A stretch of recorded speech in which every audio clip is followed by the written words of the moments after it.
नमस्कार, मैं हूं सुभाष शिर्के और सुभाष शिर्के ऑफिशियल इस चैनल में आप सभी का हार्दिक स्वागत है।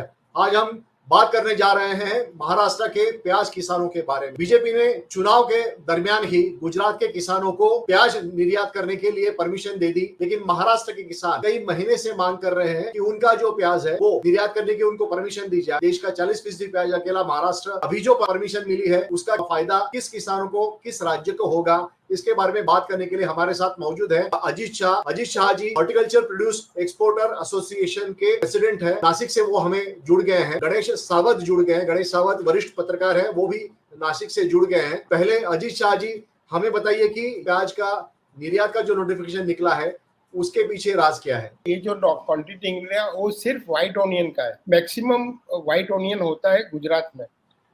ये व्हाइट ऑनियन का एक्सपोर्ट खोलने का कोई रीजन यही है कि वो 2-3 महीने यूरोप में थोड़ी उसकी डिमांड रहती है, तो व्हाइट ऑनियन ऐसे भी एक्सपेंसिव रहता है। आज की तारीख में भी अपना लाल कांदे का भाव 12-13 रुपया रहेगा, तो इसका भाव 16-17 रुपया है। तो इसका रीजन तो गवर्नमेंट नहीं बता सकती है कि क्यों उसने व्हाइट ऑनियन का परमिशन दिया, क्योंकि एक ऑनियन पाउडर बनाने के लिए ही काम आता है व्हाइट ऑनियन। फॉरेन में भी यूरोपियन कंट्री के सिवा उसकी डिमांड नहीं है। एक्सपोर्ट पे जो बैन लगाया था उसमें ये दिसंबर में ये बैन एक्सटेंड किया था, तो उसके पहले कब से ये बैन था? 2020 के बाद अभी दिसंबर 7 तारीख को बैन आया। तो मगर ये जो बैन रखा वो टाइम पे वो गलत था। वो टाइम पे बैन रखने की कोई जरूरत नहीं थी, मगर वो बैन रख दिया। 1 मार्च से लेके 15 अप्रैल तक जो क्वांटिटी गवर्नमेंट ने ऑलरेडी डिक्लेयर किया था, इसका ये खाली प्रेस नोट लगती है। मुझे ये नोटिफिकेशन नहीं है। ये कंज्यूमर मिनिस्ट्री ने कुछ उसका एक्सप्लेनेशन दिया है कि कितना कितना क्वांटिटी अब तक अलाउड किया है। महाराष्ट्र का 99,150 टन का हमने ऑलरेडी अलाउड किया है, सामने गुजरात का 2,000 टन है। ऐसा बताने के लिए उन लोग ने दिया है, मगर ये कोई नया नोटिफिकेशन नहीं है। जो 1 मार्च से लेके 15 अप्रैल तक जितने नोटिफिकेशन निकले थे उसका एक total quantity. Press information bureau के जरिए ये प्रेस नोट है, लेकिन इस तरह से उसको दिखाया जा रहा है कि महाराष्ट्र के किसानों को भी इसमें निर्यात के लिए परमिशन मिली है, तो ये सच्चाई है क्या? मेरे हिसाब से जो पहले 1 मार्च से लेके 15 अप्रैल तक जितने नोटिफिकेशन निकले हैं उसका ये टोटल है। महाराष्ट्र के किसानों को कोई आश्वासन नहीं है इसमें कि वो निर्यात कर सके? नया कोई आश्वासन नहीं है, जो पहले का है वही पॉइंट उन लोग ने रिपीट किया। निर्यात पर पाबंदी आने के बाद कितना नुकसान हुआ किसानों का? इंटरनेशनल मार्केट बहुत अच्छी थी, निर्यात खुला रहता था, तो कम से कम जो रेट आज किसान को मिल रहा है उससे कम से कम 30 से 40% ज्यादा मिलता था। अगर हम करोड़ की बात करें तो कितना नुकसान होगा किसानों का? एक्चुअली जितना एक्सपोर्ट होते हैं उस पर नहीं होता है, मगर जो मार्केट का लेवल बढ़ता है, एक्सपोर्ट चालू रहता है, मार्केट में एक स्टेबिलिटी आती है, एक कांस्टेंट बाइंग रहता है। वो बाइंग के हिसाब से मार्केट जो आज 12-13 है वो कम से कम 18-19-20 रहती थी। जो क्वांटिटी कितनी गई वो तो मल्टीप्लिकेशन कंज्यूमर से निकालना पड़े, मगर काफी नुकसान हुआ। कम से कम हर खेडूत के घर में समझो लाख रुपए का प्याज भेजा है तो उसको 30,000 रुपए का नुकसान हुआ। 30% ज्यादा मिलता था। 30% ज्यादा मिलता। गणेश जी, आप हमें बताइए कि विरोध हुआ था कल बीजेपी के कार्यकर्ताओं को और बीजेपी के उम्मीदवार को, इसका कारण क्या है? किसान के मन में क्या भावना है अभी अब कितना लॉस हुआ किसान को वो पूछ रहे थे, तो मैंने कल जो पढ़ा है, जो सुना है, किसानों के मुंह से सुना है, तो उनको करीबन 1 एकड़ के पीछे जो है 2 लाख रुपए का उनको लॉस हुआ है। क्योंकि जब प्रदेश में या बाहर जो प्याज जाता है वो करीबन 40 रुपए किलो से जाता है, उसमें से 18 रुपए जो है वो सेंट्रल गवर्नमेंट को मिलते हैं। अभी जो प्याज का भाव है 13, 14, 15 रुपए पर किलो है, लेकिन जो बाहर एक्सपोर्ट प्याज होता है तब किसानों को भी अच्छे पैसे मिलते हैं और गवर्नमेंट को भी, सेंट्रल गवर्नमेंट को भी ऐसे अच्छे पैसे मिलते हैं। नासिक की जो कॉन्स्टिट्यूंसी है दिंडोरी कॉन्स्टिट्यूंसी में सबसे ज्यादा जो है प्याज आता है, चाहे वो आसिया के सबसे बड़ी कृषि उत्पन्न बाजार समिति हो, लासलगांव या मनमाड हो या नांदगांव हो या निपाड़ हो, सब जगह से सबसे ज्यादा प्याज जो है एक्सपोर्ट होता है या पूरे इंडिया में जाता है। लेकिन आज उनके हाल ऐसे है, कम से कम पैसे मिल रहे, उनका प्याज जो है वो खराब हो रहा है, सड़ रहा है। बीच में अभी बारिश हुई थी, बारिश की वजह से भी उनका जो प्याज है वो बड़ी तादाद से जो है खराब हुआ है। इसलिए राजनीति गर्म है। यहाँ के जो कैंडिडेट है महायुति के, उनके घर पे लोग जा रहे हैं या उनसे मांग कर रहे हैं हमको भाव मिलना चाहिए या आप हमारे लिए कुछ नहीं कर रहे। बहुत सारी जी नाराजगी है वो यहाँ के बीजेपी के कैंडिडेट है उनके खिलाफ दिखाई जा रही है। शाह साहब, हमें ये बताइए कि किसान उनको जरूरत होती है तो निर्यात वहां पे परमिशन नहीं मिलती, और माल जो है वो फेंकने को लिए किसान मजबूर होता है। लेकिन इसके पीछे कारण क्या होता है? क्या नाफेड आप जैसे संगठन है, क्या इसमें आपस में तालमेल रहता नहीं, या आप कहीं कम पड़ जाते हो सरकार को मनाने में? हमारा जो एसोसिएशन है सबसे ज्यादा एक्टिव है। अभी देखो 6 महीने से एक्सपोर्ट बंद है। कोई भी चीज 6 महीने में बंद रहती है तो फॉरेन कंट्री में आदमी लोग दूसरे देश से माल लेने का चालू कर देते हैं, और एक टाइम उन लोग दूसरे कंट्री में माल लेने का चालू हो जावे तो वापस इंडिया में उसको बुलाना वो थोड़ा डिफिकल्ट हो जाता है। तो आदमी लोग को और फॉरेन बायर लोग में भी एक हमेशा शंका रहती है भी ऐसे माहौल है कि कभी भी एक्सपोर्ट बंद हो जाएगा तो हमको क्या करना। इसके लिए अभी एक्सपोर्ट बायर लोग भी दूसरा ऑल्टरनेटिव ढूंढ के रखता है। तो ये चीज सब अपने को इफेक्ट होती है क्वांटिटी बढ़ाने के लिए। मगर एक ही चीज होना चाहिए था गवर्नमेंट को, इसके अंदर एक्सपोर्ट बैन कभी नहीं करना चाहिए। प्राइस कितना भी बढ़े तो इंपोर्ट करके प्राइस को कंट्रोल करना चाहिए। एनसीसीएल को ही सिर्फ एक्सपोर्ट करने का परमिशन दिया है 3 लाख टन का। एनसीसीएल भी खुद तो खरीद नहीं करता है, वो हमारे जैसे व्यापारी से ही माल लेके एक्सपोर्ट कर रहा है। तो कभी भी उसको फार्मर को पैसे ज्यादा नहीं। आज की तारीख में आज सुबह का एक ऑक्शन हुआ है बहरीन का, वो 22 रुपया 50 पैसे में उन लोग ने लिया है। 20 to 50 रुपीज में बहरीन पोच, तो उसके अंदर कम से कम 10 रुपया खर्चा है। तो फार्मर का ग्रेडेड माल का माल आया 12 रुपए का।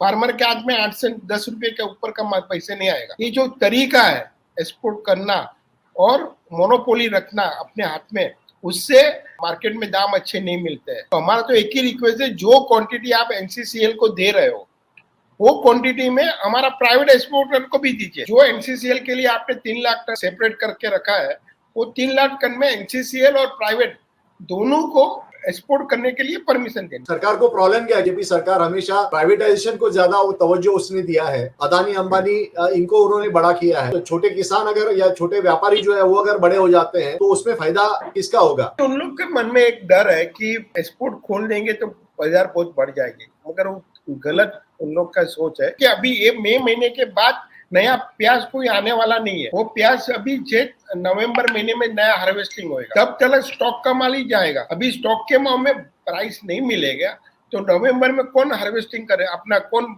उसकी खेती करेगा। और टर्की, ये जो बड़े देश जो प्याज का निर्यात करते हैं, उन्होंने इस बार रोक दिया था प्याज का निर्यात। तो लेकिन वो अपॉर्चुनिटी क्यों गवाई?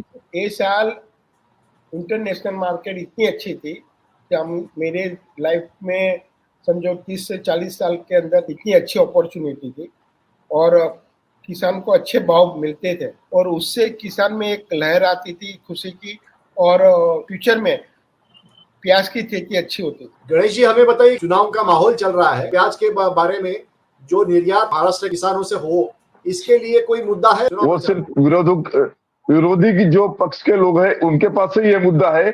सत्ताधारी पक्ष के जो लोग हैं, जो मिनिस्टर भी है, जो अभी इलेक्शन लोकसभा की लड़ रहे हैं, उनके पास से कोई मुद्दा नहीं है। अभी इलेक्शन का माहौल है, पक्ष के हो या सत्ताधारी पक्ष के गुट के हो, लेकिन वो कोई भी ऐसा नेता नहीं है वो किसानों के पास जाए, उनकी समझ ले। तो यहाँ पे जो मार्क्सवादी कम्युनिस्ट पक्ष के जो नेता है वो भी इलेक्शन में है, लेकिन वो भी किसानों के पास जाने को तैयार नहीं है। उनको सिर्फ राजनीति करनी है और जो किसानों के वोट से वो अपने तरफ लेने। शाह साहब, हमें बताइए कि सरकार एग्रीकल्चर डिपार्टमेंट से सलाह मशवरा करती है प्याज के बारे में, ईयरली पॉलिसी कैसे बने, क्या इसके बारे में कोई डेलिब्रेशन होता है? नहीं सर जी, वो हमारे से कोई सलाह नहीं रहती है। कभी कभी रिपोर्ट लेते हैं, ज्यादा अपने नेटवर्क पे उन लोग भरोसा रखते हैं। पिछली बार इनकम टैक्स की रेड्स पड़ी थी, पीछे कारण क्या था? सरकार से बताया गया था कि प्याज के दाम ज्यादा बढ़ा है व्यापारियों ने, इसलिए हम लोगों ने ये कदम उठाए थे। असलियत क्या थी? वो बताना मुश्किल है। ठीक है। अच्छा गणेश जी, आप बताइए कि ये क्या कारण था, क्यों इनकम टैक्स की पड़ी थी? ये मुझसे ज्यादा जो है तो शाह साहब बता सकते हैं, लेकिन वो बता नहीं पा रहे हैं क्योंकि सेंट्रल गवर्नमेंट या कुछ एजेंसीज है, उनका जो कहना है वो भी बराबर है कि ये प्याज कम भाव में लेते, ज्यादा भाव में बेचते। बीच में जो अपन देखते थे कि जो एक्सपोर्ट क्वालिटी का जो प्याज था उसमें बहुत सारी जो है जो स्ट्रेटेजी में बहुत गड़बड़ हुई थी, और वो गड़बड़ी का सारा जो पैसा है वो व्यापारियों को मिला, ऐसा सेंट्रल एजेंसीज का कहना था। चाहे प्याज के रेट्स हो, चाहे वो ब्लैक से बेचना हो या जो ब्लैक से एक्सपोर्ट करना हो, ये बहुत सारी चीजें उसके पीछे है। और यही वजह है कि सेंट्रल गवर्नमेंट की जो एजेंसीज है उन्होंने ये रेट्स की थी। लगभग 4,500 करोड़ से भी ज्यादा का एक्सपोर्ट 2023 में हमने किया था। निर्यात पर पाबंदी लगाई है सरकार ने, इसके कारण महाराष्ट्र के किसानों को खास करके नुकसान हुआ है। सरकार ने कुछ दिनों पहले गुजरात के किसानों के लिए सफेद प्याज के लिए निर्यात पाबंदी जो है वो उठाई थी, लेकिन महाराष्ट्र के प्याज निर्यात करने के लिए कोई रोक उठाई नहीं गई है। महाराष्ट्र के बारे में और गुजरात के बारे में ये फर्क किया गया है, इसके पीछे कारण क्या है? आप मुझे पूछ रहे हैं? आपको पूछ रहा हूँ। हाँ सर जी, देखो पहला तो ये जो व्हाइट ऑनियन का खेत प्रोडक्शन गुजरात में ही होता है ज़्यादा, खाली 1 से 2% महाराष्ट्र में होता है, बाकी पूरा प्रोडक्शन गुजरात में होता है। हर मिनिस्टर को हमारा लेटर गया है, हर मिनिस्टर के पास हमने पर्सनल अपॉइंटमेंट लेके मिले, कॉमर्स, कंज्यूमर, कॉमर्स, डीजीएफटी, हर मिनिस्ट्री के हमारा आज भी हमारा कम्युनिकेशन चालू है और आगे भी चालू रहेगा। 6 महीने से सभी एक्सपोर्ट बंद रहेगा, तो आप समझ सकते हो कि फाइनेंशियली लॉस कितना आता है। कोई मशीन से ग्रेडिंग नहीं होता है, सब बाई लोग के हैंड ब्रीड होता है। तो एक एक गोडाउन में 300, 400, 700 बाई लोग काम करते हैं। आप समझो इतने टन एक्सपोर्ट करने के लिए कितने मजदूर लगते हैं, कितने बायर ट्रक वाले लगते हैं, उस सबको आज डिफिकल्टी है। आज बहुत ट्रक ऑनर लोग की EMI नहीं भरा जा सकते, बहुत एक्सपोर्टर को भी फाइनेंशियली अभी प्रॉब्लम आएगा, क्योंकि अभी 6 महीने से प्याज बंद है। हर आदमी के पास 30-40 आदमी रहेंगे, उसके पगार चुकाना, ये चुकाना, गोडाउन का मेंटेनेंस रखना, रेंट भरना, ह्यूमैनिटी ग्राउंड पे भी आप किसी को निकाल तो नहीं सकते। डेली वर्कर लोग है, उसको भी आपको कुछ ना कुछ तो देना ही पड़ता है। ये बड़ा नुकसान ऑनियन एक्सपोर्टर इंडस्ट्री सहन कर रही है और काफी बड़ा इसका इम्पैक्ट आएगा। गणेश, गुजरात के किसानों की सुध ली जाती है, उनको मदद केंद्र सरकार से मिलती है, महाराष्ट्र के किसान लावारिस क्यों है? इतनी स्ट्रांग जो पॉलिटिशियन जो होने चाहिए महाराष्ट्र में या शायद नासिक में हुआ था, वो 1 महीने तक चला था। एक भी लीडर जो है, एक भी पॉलिटिशियन जो है वो समस्या सुलझाने में सफल नहीं हुआ था। आखिर सेंट्रल गवर्नमेंट ने कुछ दिनों के लिए वो सहूलतें मिले, बाकी जो सवाल है वैसे के वैसे पड़े हुए हैं। गुजरात के जो लीडर्स है, प्राइम मिनिस्टर गुजरात से आते हैं, तो वो सही है कि वहां से जो लीडर है तो उनके किसान जो है उनको ज्यादा से ज्यादा मदद मिला देते हैं। जैसे अभी शाह साहब ने कहा गोडाउन में काम करते हैं, वो बैठे हुए हैं, व्यापारियों का नुकसान हो रहा है, क्या इनका प्रेशर नहीं बन रहा है लोकल नेताओं के ऊपर? पंजाब के किसान देखो, हरियाणा के किसान देखो, कि उसने उतनी यहाँ पे संगठन कम है। नासिक के आजू बाजू के इलेक्ट किए MLA भी इसको वहाँ पे पीयूष गोयल को किसान का दर्द और एक्सपोर्टर का दर्द बता नहीं सक रहे कि उसको यहाँ पे थोड़ा वजन होना चाहिए आदमी लोग का, कि कोई बोले तो हाँ उसको सुनना चाहिए। थोड़े साल पहले तो वो था तो महाराष्ट्र के अच्छी वहाँ पे पकड़ थी, मगर अभी आज के जमाने में थोड़ी पकड़ कम है। सब पक्ष के जो लीडर्स है, जो एकत्रित संगठित होकर जो लड़ना चाहिए, वो लड़त देता नहीं है। क्योंकि शिवसेना का होगा तो उसका अलग है, बीजेपी का होगा उसका अलग है, कांग्रेस राष्ट्रवादी का होगा वो अलग से संगठन है उनके। ये सब संगठन अलग अलग है और वो अपने किसानों के लिए जो करने की कोशिश करते हैं, तो किसान समझते हैं या दिल्ली का नेतृत्व समझता है क्या इनका निजी कुछ तो भी स्वार्थ है, इसलिए लोग कर रहे हैं। 5 उंगलियां इकट्ठी करके सेंट्रल गवर्नमेंट के पास जाना चाहिए, वहां तक जो किसानों की मांग है वो पहुंचनी चाहिए, वो वैसे पहुंच नहीं है। बीजेपी ने गुजरात के किसानों के लिए एक न्याय दिया और महाराष्ट्र के किसानों को दूसरा न्याय दिया। बीजेपी जो दावा करती है कि वो सबका साथ सबका विकास करना चाहती है, लेकिन वैसा हुआ दिखाई नहीं दे रहा है। गुजरात के किसानों के लिए प्याज की निर्यात का परमिशन मिलता है, महाराष्ट्र के किसानों को प्याज की निर्यात की परमिशन नहीं मिलती है। इसका मतलब यह है कि भेदभाव किया जा रहा है महाराष्ट्र के किसानों को।